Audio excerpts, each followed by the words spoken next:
বছরে একবার রোজা রেখে, বছরে এক মাস রোজা রেখে মনে করলে ইবাদত শেষ, 5 ওয়াক্ত নামাজ পড়ে মনে করলে ইবাদত শেষ। আমি প্রশ্ন করি, 5 ওয়াক্ত নামাজের নামই যদি হয় ইবাদত, 5 ওয়াক্ত নামাজের নামই ইবাদত, এটাই যদি হয়, তাহলে 5 ওয়াক্ত নামাজ পড়তে সময় লাগে কত? উজু টুজু করে বড় জোর 1-1.5 ঘন্টা সময় লাগে 5 ওয়াক্ত নামাজ পড়তে। তো এর নাম যদি হয় ইবাদত, তার অর্থ কি দাঁড়াবে?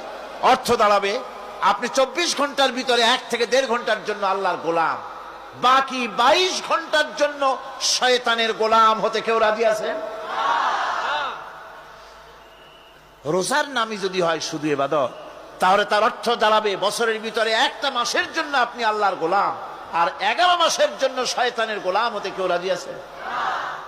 তাহলে বিষয়টা কি? বিষয়টা হচ্ছে নামাজ, রোজা, হজ, যাকাতি শুধুমাত্র ইবাদত নয়, আনুষ্ঠানিক ইবাদত তো বটেই, কম্পালসারি ইবাদত তো বটেই, কিন্তু শুধুমাত্র নামাজ, রোজা, হজ, যাকাত ইবাদত শুধুমাত্র নয়, এগুলি হচ্ছে ইবাদতের পার্ট, ইবাদতের অংশ।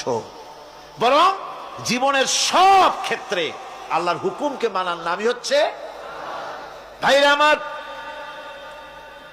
একদিকে নামাজ রোজা করছি, অন্যদিকে আল্লাহর আইনের প্রতিটি ধারাকে লঙ্ঘন করে চলছে, মিথ্যা ওয়াদা করে, মিথ্যা কথা বলে, সুদ খায়, ঘুষ খায়, জেনা করে, এরপরে অন্যের হক নষ্ট করে, প্রতিবেশীর হক নষ্ট করে, হারাম মাল খায়, হকদারের হক নষ্ট করে, প্রতিবেশীর হক নষ্ট করে, জিন্দা মুর্দা মানুষকে নিজের জন্য শক্তিধর বলে মনে করে, এক টুকরা রুটির জন্য অথবা এক ফোঁটা, এক ঘটি পানির জন্য কাফেরের কাছে হাত পেতে দাঁড়ায় থাকে।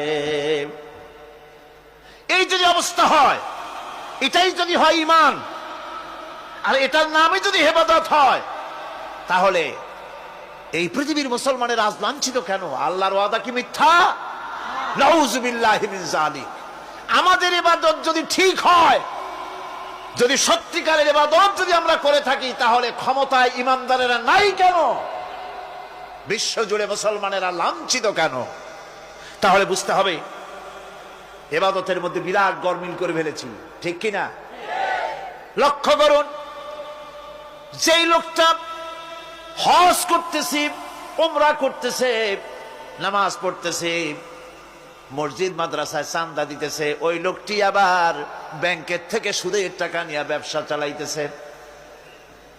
ব্যবসা ঠিক রাখার জন্য, ইনকাম ট্যাক্স ফাঁকি দেওয়ার জন্য ব্যবসায়ীরা 2 ধরনের 3 ধরনের খাতা মেনটেন করছে। কথা ঠিক কিনা? মিথ্যা কথা বলছে, ঘুষ দিতেছে, বেশি করে বিদ্যুতের বিল যাতে না আসে সেজন্য যারা বিদ্যুৎ লাইনে আছে তাদেরকে পয়সা দিয়ে ম্যানেজ করতেছে, ঠিক কিনা?